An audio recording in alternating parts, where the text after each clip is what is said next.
इधर जबलपुर के दोहरे हत्याकांड मामले में पुलिस ने कई बड़े खुलासे किए हैं। आरोपी नाबालिग और उसके प्रेमी मुकुल सिंह ने मृत पिता और मासूम की हत्या के बाद भी लाश के सामने शारीरिक संबंध बनाए थे। दोनों आरोपी हत्या के बाद 4 घंटे तक घर में रुके थे। नाबालिग की मेडिकल जांच के बाद आरोपी मुकुल सिंह के विरुद्ध दुष्कर्म का केस दर्ज किया गया है। आपको बता दें, 14 और 15 मार्च की दरमियानी रात जबलपुर की मिलेनियम कॉलोनी में रेल कर्मी और उसके मासूम बेटे की हत्या की गई थी और इसी मामले में पुलिस ने आरोपी को घटनास्थल पर लाकर एक मर्डर का सीन रिक्रिएट करने की कोशिश की, जिसमें कई खुलासे हुए हैं।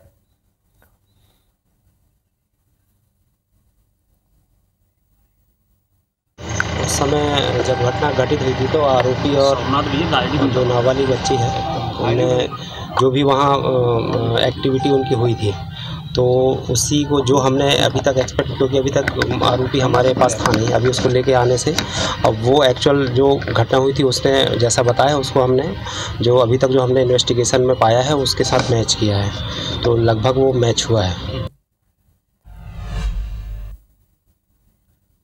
ज्यादा जानकारी लेंगे इस खबर पर। सहयोगी अभिषेक शर्मा हमारे साथ जबलपुर से इस वक्त जुड़ गए।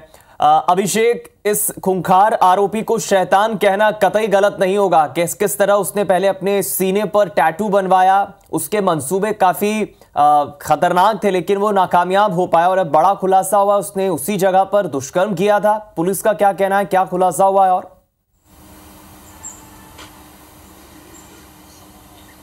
हाँ, देखिए, जबलपुर के दोहरे हत्याकांड में आत्मसमर्पण के बाद लगातार पुलिस जो है आरोपी मुकुल सिंह से पूछताछ कर रही है। कल हत्याकांड का रिक्रिएशन कराने के लिए रेलवे की मिलेनियम कॉलोनी लेकर आरोपी को पुलिस पहुंची थी, जहां पूरे हत्याकांड को किस तरह से अंजाम दिया गया है उसका रिक्रिएशन किया गया था। इस दौरान पुलिस को पता चला कि आरोपी जो है आधी रात को मृतक के घर में घुसा था और जो उसकी नाबालिग प्रेमिका है मृतक की बेटी, उसने ही दरवाज़ा खोला था और उसी से वह अंदर गए थे और उसके बाद उसने पहले वहां पर हत्या वारदात को अंजाम देने के पहले अपनी जो मृतक प्रेमिका है उसके साथ उसके रूम में पहले शारीरिक संबंध बनाए थे। उसके बाद दोनों ने मिलकर पहले पिता की हत्या की और पिता की हत्या के दौरान जब उसका भाई जो था 9 साल का मासूम तनिष्क, वह उठ गया था तो उसको भी उन्होंने मारा और उसके बाद फिर दोनों ने लाश के सामने ही शारीरिक संबंध बनाए। इस दौरान भाई लगभग 4 घंटे उस घर पर भी रहे हैं और सुबह भागने से पहले उन्होंने किचन में जहां पर पिता की लाश को छुपा कर रखा गया था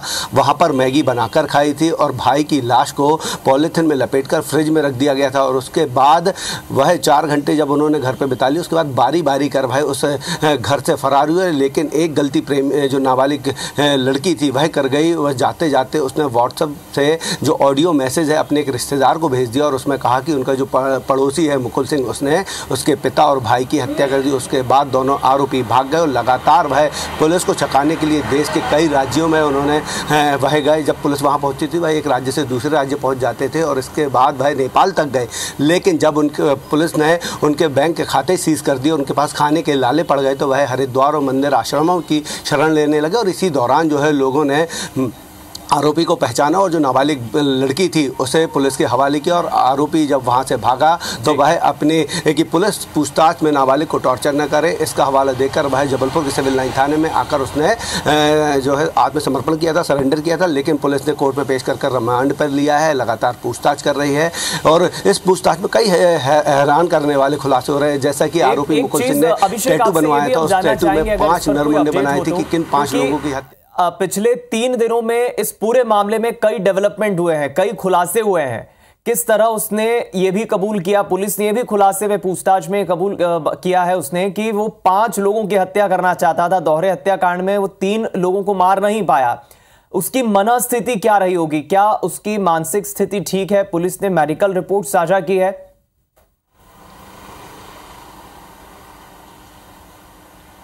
हाँ बिल्कुल, देखिए पुलिस ने जो है उसका मेडिकल कराया है मुकुल सिंह का, उसमें साफ तौर पर आ रहा है कि इसकी मानसिक स्थिति ठीक है, लेकिन इसके इरादे काफ़ी खूंखार हैं, खतरनाक इरादे हैं, क्योंकि यह उस बात का बदला लेना चाह रहा था जिसमें इसके खिलाफ छेड़छाड़ का मामला दर्ज करवाया था नाबालिग ने और इसे जेल जाना पड़ा था। जब जिस दौरान जो है जेल में रहा था उसी दौरान इसने पूरी जो है प्लानिंग रच ली थी कि किस तरीके से उसको 5 लोगों को मौत के घाट उतारना है। उसमें नाबालिग के पिता, उसकी पड़ोसी, उसकी एक रिश्तेदार, जो महिला SI जो कार्रवाई कार्रवाई कर रही थी इस पूरे उसकी इन्वेस्टिगेशन, वो और खुद नाबालिग प्रेमिका जो इसकी खुद की प्रेमिका है जिसने हत्याकांड में उसका सहयोग किया है अपने पिता को मारने में, उसको भी मारने की इसकी प्लानिंग थी। लेकिन ये पूरी प्लानिंग उसकी सिर्फ यही तक कामयाब हो पाई कि उसने उसके पिता और भाई को मारा, बल्कि जो उसकी प्रेमिका है, महिला एसआई है और उसके जो पड़ोसी हैं उनको मारने में वह कामयाब नहीं हो पाया। अगर इस हत्याकांड के बाद पुलिस का कहना है कि अगर वह फरार नहीं होते और जो नाबालिग लड़की है वह अपने रिश्तेदारों को वॉइस मैसेज के जरिए नहीं बताता तो शायद इनको पकड़ना भी मुश्किल होता और इस इन्वेस्टिगेशन में पुलिस को काफ़ी मुश्किलों का सामना जिस तरीके से करना पड़ा उससे ज़्यादा करना पड़ सकता था, क्योंकि उनके पास सिर्फ क्लू में सीसीटीवी फुटेज था कि ये 2 लोग जो है साथ में भागे, इसके अलावा और कोई क्लू नहीं था। लेकिन पुलिस लगातार इन को पकड़ने के लिए दबिश दे रही थी। लेकिन आरोपी जो है इतना शातिर है मुकुल सिंह, क्योंकि वह लगातार जो है क्राइम थ्रिलर सीरियल देखते आ रहा था और उन्हीं सीरियल के आधार पर उसने पुलिस से बचने के तरीके भी सीखे थे और इस घटनाक्रम को अंजाम भी दिया था। इस पूरे मामले में अभिषेक एक बात तो साफ है, ये कोई छोटा मोटा मामला नहीं है, हाई प्रोफाइल मर्डर का मामला है जिसमें पुलिस खुलासे कर रही है। बहुत शुक्रिया आपका इस बातचीत के लिए, जानकारी हमारे साथ साझा करने के लिए।